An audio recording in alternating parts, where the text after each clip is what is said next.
traerles este análisis a mitad de sesión. Hoy es martes 13, a no tenerle miedo al mercado, pese a que comenzamos con una fuerte alza o por lo menos los mercados bastante positivos.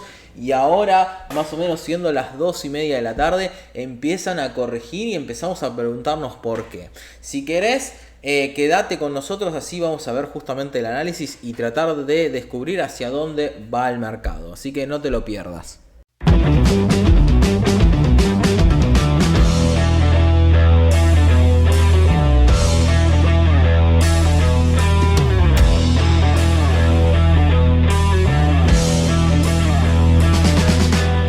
Y bueno, y arrancamos como siempre analizando el S&P 500, en este caso, como siempre utilizamos el ETF, el SPY. En este caso estamos en un time frame diario, o sea, viendo cada vela es un día de la semana.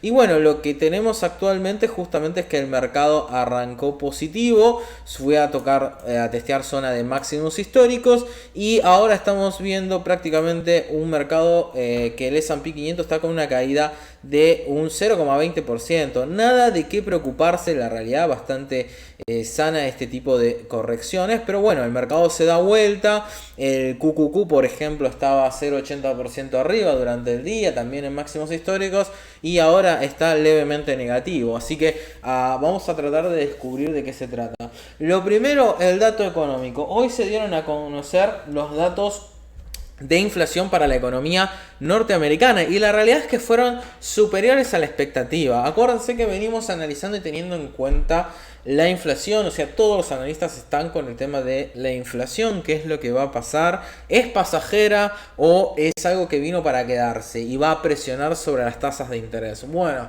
como habíamos dicho, los informes, creo que era Bank of America en su encuesta a Portfolio Manager de Hedge Fund, la mayoría no veía a esta suba de la inflación como algo permanente, sino coincidía con la visión de la Fed de que era algo temporal. Sin embargo, te cuento el dato, la inflación subyacente anual para junio fue de 4,5% cuando se esperaba un 4%, o sea, ya bastante alta. El dato que tenés que saber o que tenés que tener en cuenta que para la Fed una inflación arriba del 2%, que es el target normal de la Fed, ya empieza a intervenir en operaciones de mercado abierto. Bueno, empieza por ejemplo a sacar o aspirar dólares de la economía, enfriándola. Bueno, estamos en un 4,5 y no hay ninguna perspectiva de disminuir las compras de 120.000 millones de dólares o 120 billones de dólares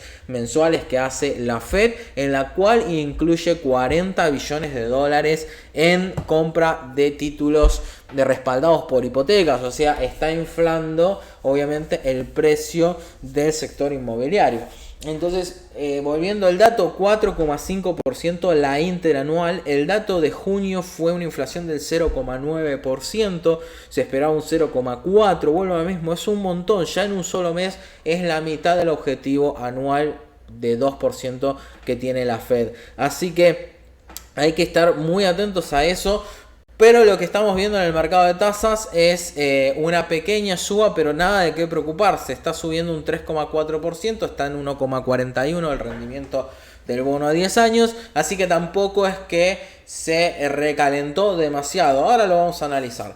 Volvemos al S&P 500. Entonces tenemos en realidad un movimiento que por ahora viene bastante sano, materializándose dentro de este canal, arriba de las medias móviles de referencia, salvo el 4 de marzo y un poco el otro día que la perforó esta zona de canal, pero prácticamente se viene manteniendo así. Así que la perspectiva del S&P es alcista.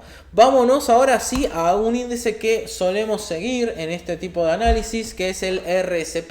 Acuérdense, es el ETF en el cual tenemos igual ponderación, está bien, equal weighted sobre el S&P, o sea, sobre los activos del S&P. ¿Qué significa? Que pondera lo mismo Apple que la empresa número 500 dentro del S&P 500. ¿Y qué es lo que tenemos? Bueno, veníamos bien en este canal y fíjense cómo lo rompió. Esta fue la zona justamente del 21 de junio y todavía no ha podido recuperar o meterse nuevamente dentro del canal. Perforó la media de 50, que es el otro, digamos, la media móvil que usamos de referencia y que venía haciendo de soporte dinámico.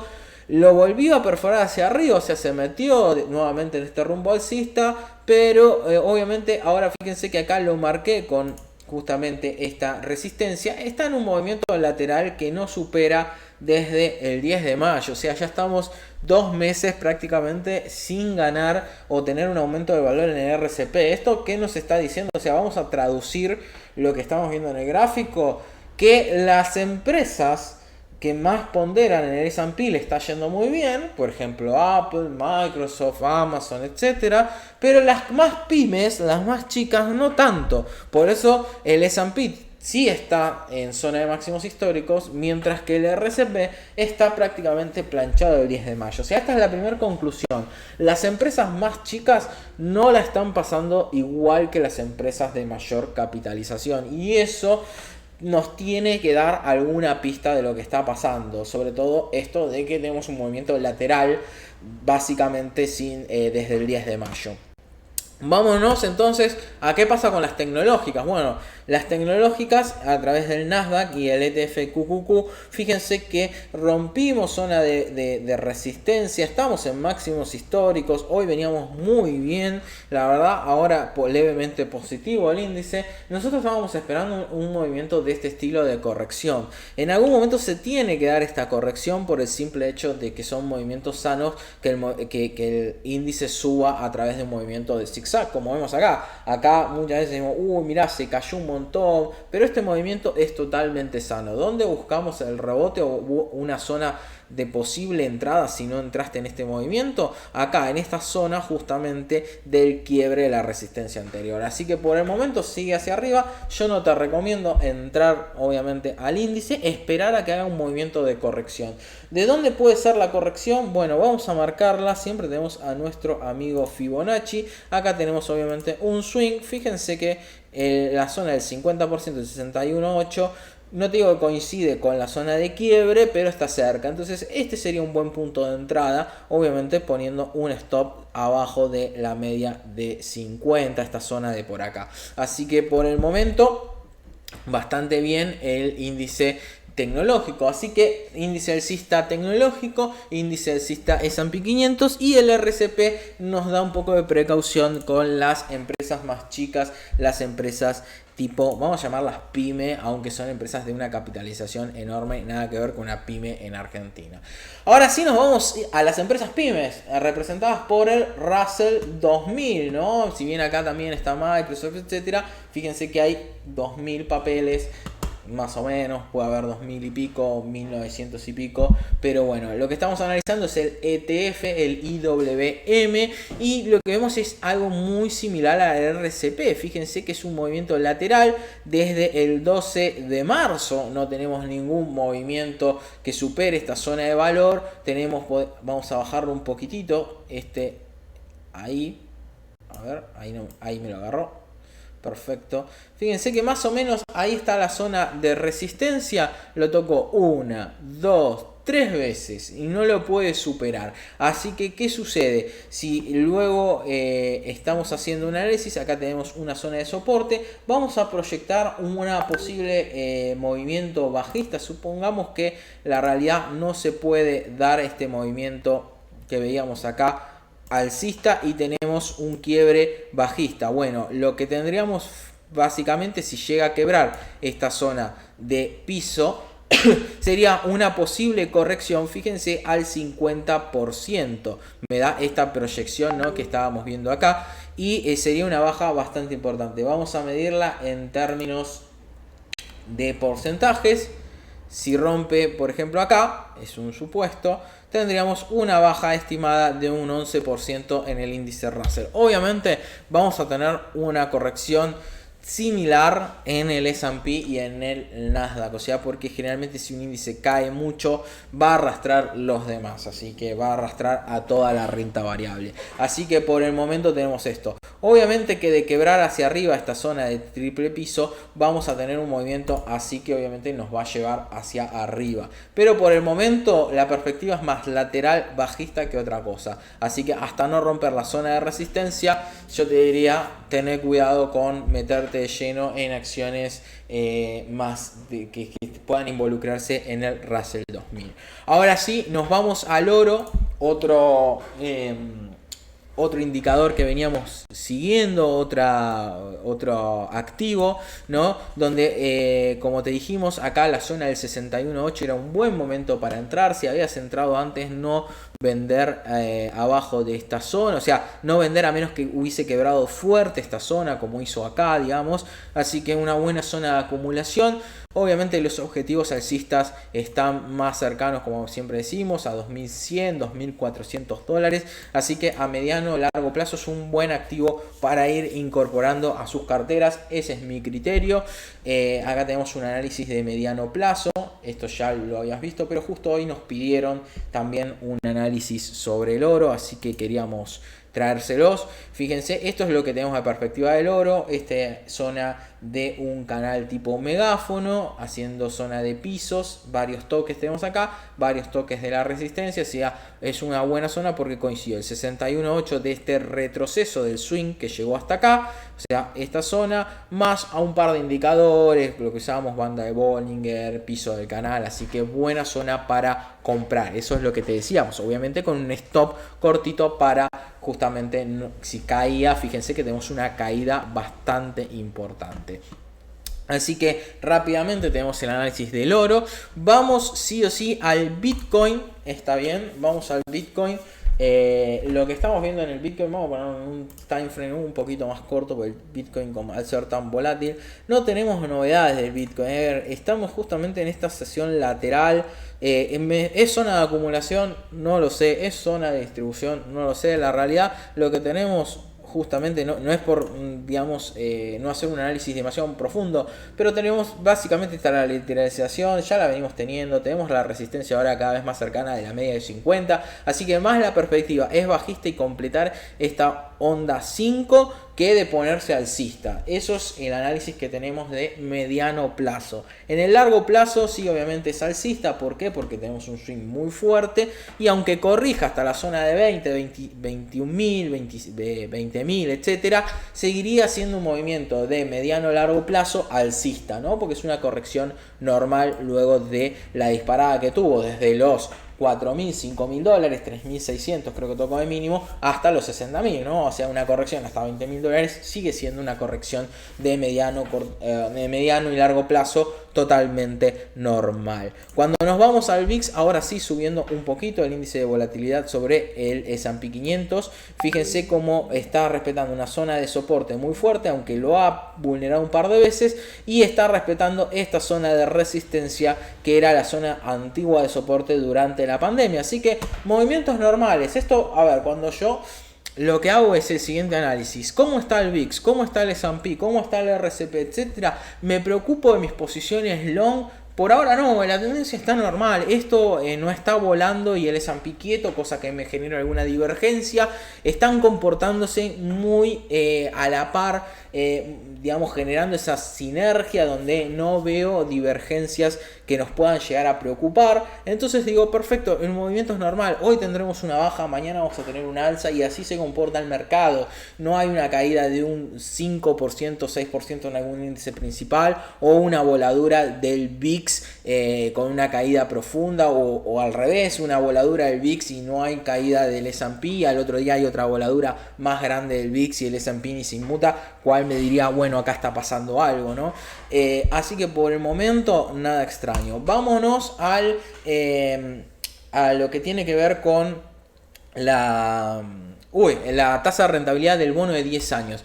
Este es el análisis que te marcamos en el mapa semanal. Un análisis donde habíamos visto una zona de posible doble suelo por acá y unas. Entonces proyectamos la caída. Fíjense cómo daba prácticamente esta zona de caída. Y ahora lo que estábamos diciendo en el mapa es ir a buscar esta zona, ¿no? Voy a correr. A ver, ahí va. Voy a correrlo. Fíjense cómo va a ir a buscar esta zona de resistencia. ¿Qué pasa si la perfora? Bueno, vuelve nuevamente a estos niveles donde está la media de 50, está esta zona que creemos relevante con la banda de Bollinger que le hace de buen soporte. Acá les muestro un poco el track record. Fíjense que tiene una buena concordancia con la media de 50. Después cualquier cosa les explicamos de qué se trata esta banda de Bollinger que estamos usando. Acá tenemos la zona de la media de 200 días. Fíjense que la fue a testear perfecto y salió disparada. Entonces, ¿qué podemos tener? Un movimiento de este estilo. A ver, vamos a conjugarlo. Ahora tenemos un escenario bajista que se está dando de este estilo, ¿no? Podemos decir, ahí me fui un poquito, ahí, media de 50, fue acá, creo, o acá, vamos a poner, acá tengo unas velas medias raras, puede hacer esto y ir a perforar o a buscar justamente perforar la media de 200 e ir a esta zona de soporte, ¿no? Así que va a ser un movimiento directo. Esta es una zona que creemos relevante. Vamos a extenderla un poquitito. Esto es análisis en vivo prácticamente. Ahí va. Fíjense, podemos ir a buscar esta zona y muchos ven que podemos tener una tasa de rendimiento cercana al 1% luego de haber tocado en abril máximos de 1,75. En realidad fue el 30 de marzo. 1,77 y monedas. Así que por ahora la tasa está en la baja. Acuérdense la relación. La tasa muestra el costo de financiamiento también o el rendimiento comparado de el bono de 10 años y podría ser una referencia para la rentabilidad esperada de las acciones. Las que más se afectan tienen que ver con las acciones tecnológicas, así que una tendencia a la baja de la tasa del bono de 10 años nos puede implicar un aumento o una continuación o reafirmación del rally alcista en el Nasdaq. Así que a tener esas variables en cuenta, si la tasa sigue bajando podemos tener tal vez un rally alcista del Nasdaq o del QQQ. Vámonos ahora a esto que es un poco lo que me está preocupando y estoy analizando y le quería meter más análisis, que es el precio del dólar, el dólar index, el DXY. No es una preocupación a nivel global, sino que quiero interpretar o tratar de mostrarles por dónde viene mi análisis y dónde podemos encontrar algún peligro. Primero, obviamente el dólar index compara al dólar con otras monedas, porque ¿cuánto vale un dólar? Bueno, lo tenés que siempre comparar contra otra cosa, ¿no? Vale X cantidad de euros, X cantidad de yuanes, X cantidad de pesos. Básicamente tiene un valor relativo. Entonces en este caso el dólar index mide el dólar contra una canasta de monedas donde básicamente el 40-50% pertenece al euro. Así que comparar el dólar index o usar euro contra dólar vas a tener resultados similares, ¿verdad? En cuanto a los movimientos. Entonces tenemos el dólar index, en este caso yendo a una zona nuevamente podemos marcar que es un doble techo. Acá estamos utilizando esta banda de Bollinger como zona también a testear resistencia, la media de 200. Fíjense que la media de 200 viene bastante bien mostrando la tendencia, si es alcista o bajista. En este caso el precio ha perforado la zona de la media de 200, entonces estamos viendo que puede empezar un rally alcista más confirmado, ¿no? Pero estamos contra esta zona de posible doble techo que se puede formar. Entonces lo primero que hago de análisis es lo siguiente. Bueno, si esto es un doble techo, acá tenemos un doble piso. Esto podría ser lo siguiente también, ¿no? Ahí tenemos esa proyección. Podríamos decir, bueno, ¿cuál sería el objetivo del dólar index en el caso de perforar? Bueno, como tenemos un doble piso, al perforar esta zona nos iríamos a una zona de 96 prácticamente. ¿Y qué implica esto? Bueno, nosotros somos un país, Argentina es un país que tiene el termómetro del dólar, así que sabemos que si el dólar se aprecia o se vuelve más caro, a nosotros directamente vamos a tener una depreciación de nuestra moneda, o si lo querés tomar, una devaluación, aunque no viene de parte del Estado. Tomar lo que es una devaluación del peso, o sea, el peso vas a necesitar 200, 210, 220 pesos para comprar un dólar si estás en Argentina. Si estás en otro país, obviamente va a depender de las variables macro que maneje tu país. país, pero el dólar va a estar más caro, ¿no? Si tu moneda no acompaña, vas a tener una pérdida de valor. Por otro lado, si hacemos la misma proyección, ya tenemos un doble piso, pero también un doble techo, y empieza a ir a testear la zona de soporte, una caída nos iría a llevar a la zona 86. Yo, si te acordás, la zona 86 la habíamos marcado con un posible análisis de hombro, cabeza, hombro, que se daba en un, vamos a marcar un time frame más chico para que se vea. Yo te había dicho, bueno, acá podríamos tener una posible hombro, una posible cabeza, ¿verdad? Y acá se estaba formando este hombro. Entonces decía, bueno, mira, acá tenemos un hombro, cabeza, hombro. Si yo proyecto esta figura, voy a hacer lo siguiente, me daba justamente, vamos a usar esta, y yo lo llevaba hacia abajo, ¿no? Prácticamente me daba en la zona de 85, 80 y pico, ¿no? Fíjense que nuevamente estamos viendo una zona similar para esta cosa. Este análisis sí perfora hacia abajo en el dólar. Así que por el momento estamos viendo o haciendo este análisis. Creemos que por ahora está yendo a testear esta zona de techo. Ahora vamos a ver el análisis, porque lo que quería hacer más énfasis que esto es en las acciones brasileñas que nos preguntaban. O sea, todo viene un poco por ese lado. Así que vamos a hacer un análisis del EWZ y del real brasileño. Pero quiero que te quedes con esta foto del dólar index. Y ahora sí, estamos con el real brasileño. O sea, si queremos analizar el EWZ, no podemos dejar de analizar cómo está la cotización del real brasileño. En estos momentos la cotización está en 5,17. Había llegado a una zona de mínimos más o menos en 4,90 y pico, casi, vamos a poner 4,90 redondo. Y lo que te quería mostrar justamente es este análisis que veníamos siguiendo ya de largo plazo. Fíjense que viene desde 2008, donde el real brasileño se viene manejando en este canal, donde ha tocado 3 veces la zona de techo y ha tocado una,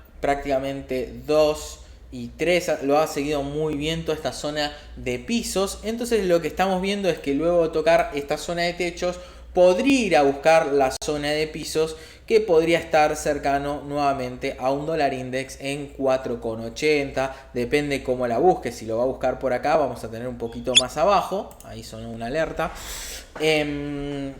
Y lo que quería mostrar es que si tenemos acá una zona donde lo ha tocado, estamos en un time frame mensual, lo ha tocado 1, 2, 3 veces, y acá tenemos un piso que también lo ha testeado varias veces, podríamos justamente proyectar un movimiento hacia abajo o hacia arriba, ¿no?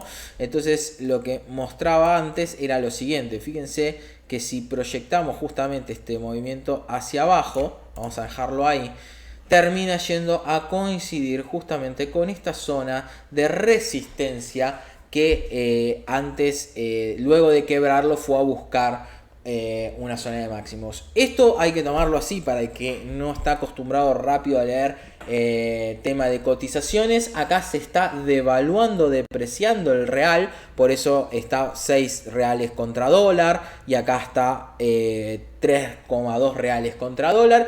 Entonces acá tuvimos una depreciación del el real, y acá estamos buscando a ver si hay una apreciación del real. ¿Qué pasaría si estamos con este análisis? Estaría quebrando obviamente este canal que lo viene respetando desde 2008. Estamos hablando de un canal que hace más de 12 años, casi 13 años, que lo viene respetando. Pero el otro condimento que tenemos que sumarle a este análisis va a ser el EWZ, porque es realmente lo que te interesa a vos analizar en este momento. ¿Qué relación tiene el EWZ con el real? Y bueno, esto es lo que te quiero mostrar acá. No es una perfecta o es una correlación totalmente inversa, pero sí, fíjense cómo vemos que cuando el real, vamos a ampliar un poquito acá el gráfico, ahí está. Cuando el real, ahí va, cuando el real se deprecia, está bien, cuando el real, disculpen, se aprecia, o sea, se vuelve más caro, el EWZ que es el índice de acciones de Brasil, vamos a tomarlo como es, o las acciones de Brasil aumentan. En cambio, cuando el real empieza a devaluarse, lo que tenemos es justamente una tendencia bajista de las acciones. Entonces, esto nos está diciendo, vamos a hacer esto para que se muestre, este es el EWZ, fíjense, este es el EWZ cuando ahí vamos a tomar, cuando se deprecia el real, las acciones bajan. Cuando se aprecia el real, las acciones suben. La podemos ver acá en este ejemplo. De acá a acá. Y les voy a marcar este punto para que se lea. Fíjense. Ahí va. Este es el punto de inflexión. Vamos a cambiarle el color para que... Vamos a ponerle así un azul. Entonces, fíjense. Acá las acciones empiezan a subir y el real se empieza a apreciar. Entonces, dado este análisis, si el real perfora esta zona de piso y lo vamos a ver perforando hasta el canal o empieza a apreciarse el real y tenemos un objetivo de 4 reales, 12, 4 reales 10 como objetivo, las acciones de Brasil tenderían a subir. Entonces ahí es donde vamos a ver ahora al EWZ, pero ya tenemos la primera relación como para ir viendo qué es lo que pasa en un lado y en el otro, o sea, como una doble confirmación. Vamos a analizarlo en términos semanales al EWZ, vamos a sacar obviamente el análisis al comparativo, y acá tenemos al EWZ, ahí va, en términos semanales y claramente está en una tendencia alcista. Vamos a sacarle este objetivo que es un análisis, me acuerdo de un video que vimos. Vamos a tomar lo siguiente: tenemos una clara tendencia alcista, un claro techo que lo ha perforado y está haciendo este movimiento de throwback en el cual hizo lo siguiente. Vamos a marcar el movimiento. El movimiento fue este, ahí. Acá este era el techo anterior, lo perforó y lo que estamos buscando es que haga esto y salga disparado. ¿A dónde? A este nuevo objetivo. Fíjense que también lo tenemos como objetivo de Fibonacci, ¿no? El 161.8 de este movimiento del primer swing alcista. ¿En qué precio está? En 47,92. ¿En qué precio ahora está el EWZ?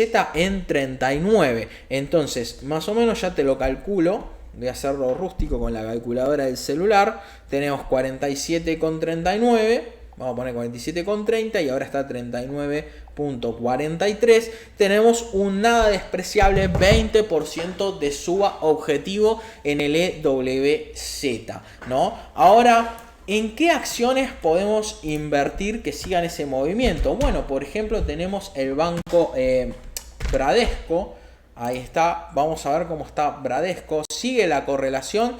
Bueno, sigue muy parecido a el EWZ.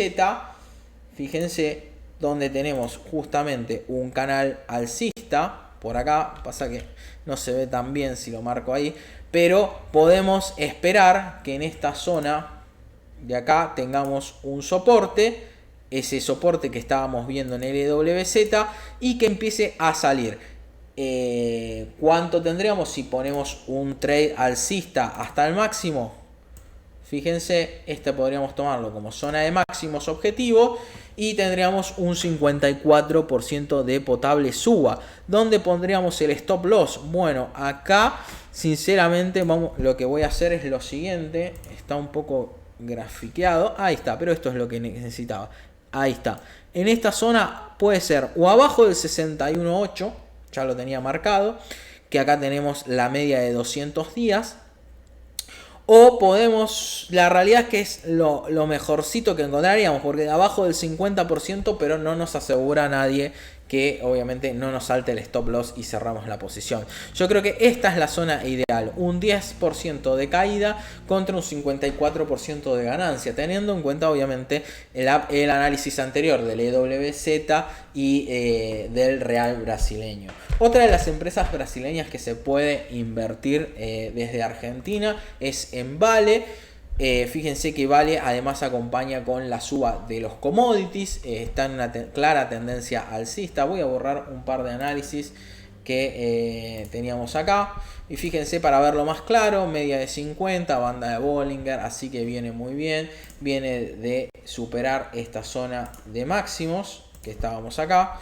Así que también es una muy buena alternativa para meterle alguna fichita a Vale en ese sentido, que está en una clara tendencia alcista. Así que ahí te pasé dos empresas brasileras. Si te gusta Brasil, si querés diversificar, salir un poquito de Argentina o mitigar el riesgo entre Estados Unidos, Brasil, Argentina, tener un poco en renta variable de cada lugar. Bueno, acá tenés esa perspectiva. También te sumo algo con respecto a fondos comunes de inversión. Muchos de los fondos comunes de inversión tienen, digamos, que operan mercados fuera de Argentina, en renta fija, por ejemplo, en obligaciones negociables, tienen obligaciones negociables de empresas brasileñas, así que la perspectiva es la misma. Si las empresas, la renta variable va a crecer, o sea el EWZ va a crecer,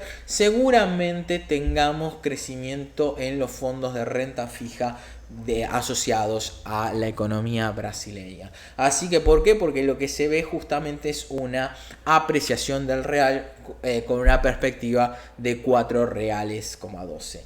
Así que te dejé así un análisis completo del mercado lo más rápido posible para así no te aburrís.